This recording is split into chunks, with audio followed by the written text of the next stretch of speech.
നമസ്കാരം. ഒടുവിൽ മുൻ മുഖ്യമന്ത്രി പിണറായി വിജയൻ്റെ മകൾ വീണ വിജയൻ്റെ ബാങ്ക് ലോക്കർ തുറക്കുന്നതിന് വേണ്ടി ED എത്തിയിരിക്കുന്നു എന്നുള്ളതാണ്.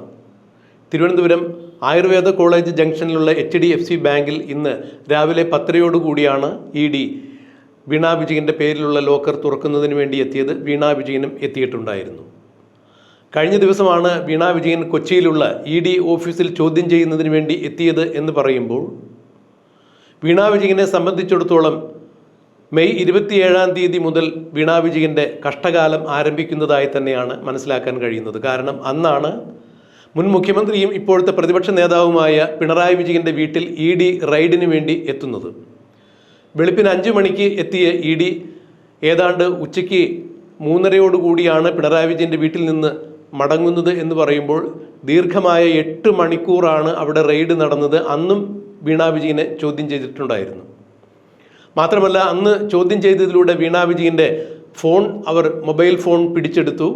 കൂടാതെ വീണ വിജയൻ്റെ ബാങ്ക് അക്കൗണ്ട് ഫ്രീസ് ചെയ്തു. അതിലുള്ള ഏതാണ്ട് 19 കോടി രൂപയോളം കണ്ടുകെട്ടുകയും മരവിപ്പിക്കുകയും ചെയ്തു.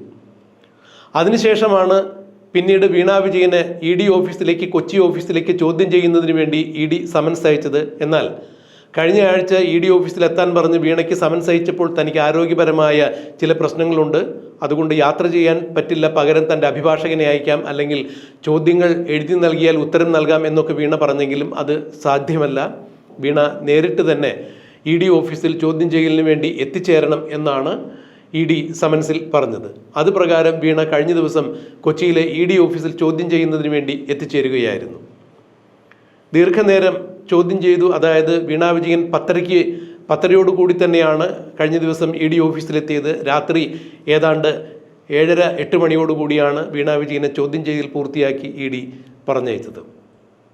ഈ ചോദ്യം ചെയ്യലിൽ വളരെ നിർണായകമായ പല വിവരങ്ങളും വീണ വിജയനിൽ നിന്നും EDക്ക് കിട്ടി എന്ന് പറയുമ്പോഴും പല ചോദ്യങ്ങൾക്കും അവ്യക്തമായ ഉത്തരങ്ങളാണ് വീണ വിജയൻ നൽകിയിരുന്നത്. ഒന്നും ഓർമ്മയില്ല, പല കാര്യങ്ങളും എനിക്കത് അറിയില്ല. എക്സാലോജിക് എന്ന കമ്പനി 1 വർഷം മുൻപേ തന്നെ പ്രവർത്തനം നിർത്തിയതാണ്. അത് കേന്ദ്ര കമ്പനികാര്യ മന്ത്രാലയത്തെ അറിയിച്ചിട്ടുണ്ട്. അന്ന് അവിടെ ജോലി ചെയ്തിരുന്ന ആളുകളാണ് പലപ്പോഴും കമ്പനിയുടെ സേവനങ്ങൾ പല കമ്പനികൾക്കും ലഭ്യമാക്കിയിരുന്നത്. അതുകൊണ്ട് CMRL ഏത് തരത്തിലുള്ള സേവനങ്ങളാണ് ഇവർ നൽകിയിരുന്നത് എന്നുള്ളത് എനിക്ക് പറയാൻ കഴിയില്ല. എന്നാൽ അതിൻ്റെ രേഖകൾ നിങ്ങൾ നൽകിയ സേവനത്തിൻ്റെ തെളിവും രേഖകളുമെല്ലാം നിങ്ങളുടെ കമ്പ്യൂട്ടറിൽ ഉണ്ടാകുമല്ലോ എന്ന് പറഞ്ഞപ്പോൾ പ്രവർത്തനം നിർത്തിയ ആ കമ്പനിയുടെ കമ്പ്യൂട്ടർ ഇപ്പോൾ നിലവിലില്ല, അതെവിടെയാണെന്നറിയില്ല, അതുകൊണ്ട് തന്നെ അത്തരം രേഖകളും എൻ്റെ കയ്യിലില്ല എന്നൊക്കെയാണ് വീണ വിജയൻ ഒരുതരം തട്ടാമുട്ടി ഉത്തരങ്ങൾ EDയുടെ ചോദ്യത്തിന് നൽകിയത്.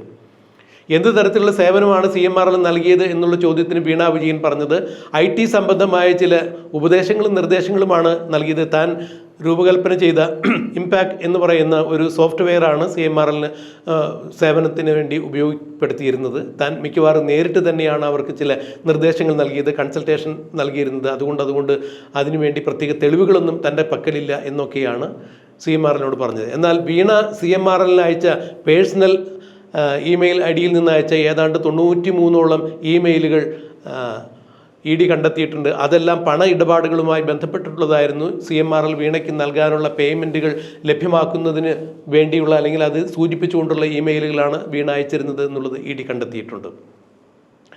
പ്രതിമാസം വീണയുടെ അക്കൗണ്ടിലേക്ക് 5 ലക്ഷം രൂപയും വീണ വിജയൻ്റെ നിർത്തിപ്പോയ കമ്പനിയായ എക്സാലോജിക്കിലേക്ക് 3 ലക്ഷം രൂപയും അങ്ങനെ 8 ലക്ഷം രൂപയാണ് പ്രതിമാസം CMRL വീണയ്ക്ക് നൽകിയിരുന്നത്.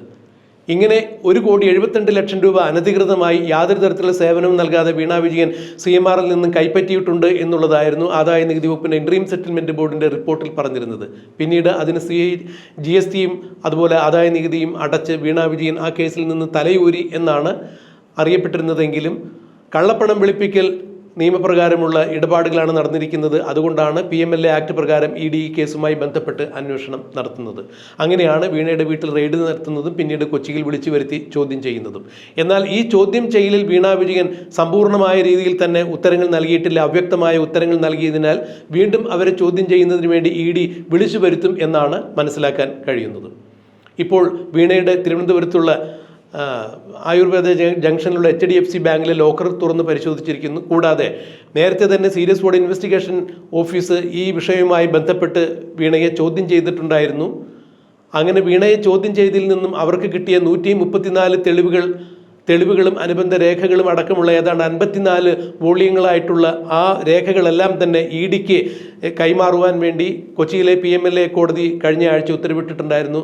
ഇന്നലെയും ഇന്നും സമയമെടുത്തിട്ട്, അതായത് ഇന്നലെയും ഇന്നും കൂടി ഉള്ള സമയത്തിനുള്ളിൽ ഇഡിക്ക് അത് ലഭ്യമാകും എന്ന് പറയുമ്പോൾ അത്തരം 134 തെളിവുകളും നിരത്തിവെച്ച് ഇന്നിപ്പോൾ ബാങ്ക് ലോക്കർ തുറന്ന് പരിശോധിച്ചതിൽ നിന്നും ഇഡിക്ക് കിട്ടിയ ചില രേഖകളും വെച്ചുകൊണ്ട് തന്നെയായിരിക്കും ഇനി വീണയെ ഇഡി ചോദ്യം ചെയ്യാൻ വേണ്ടി വിളിച്ചു വരുത്തുക എന്നുള്ളതാണ് അറിയാൻ കഴിയുന്നത്. എന്തായാലും നിലവിൽ വീണയെ ചോദ്യം ചെയ്തതിൽ നിന്നും തൃപ്തികരമായ ഉത്തരങ്ങളല്ല അവരുടെ ഭാഗത്തു നിന്ന് കിട്ടിയിരിക്കുന്നത്.